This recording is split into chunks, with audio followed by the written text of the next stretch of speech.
पूजेसाठी ताट तयार केले पण ताटावरती झाकायला रुमालच नाहीये. प्रत्येक वेळी मी ठरवते की रुमाल बनवायचं पण ते राहून जातं. आता वेळ होता तर म्हटलं चला पटकन रुमाल बनवून घेते. त्यासाठी मी तर ब्लाऊज पीसचा कपडा सरळ ताटाच्या मापाचा गोल आकारामध्ये कट करून घेतलाय. त्याचबरोबर अस्तरसुद्धा कट करून घेतलंय.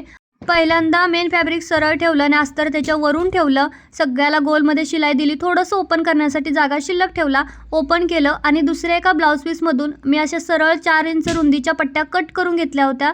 तर त्या पट्टी मी वरतून ठेवून सगळीकडे छोट्या छोट्या फ्रिलमध्ये ना प्लेट्स टाकल्या आणि त्याच्यानंतर खालच्या साईडला करून वरतून मी एक लेस लावली.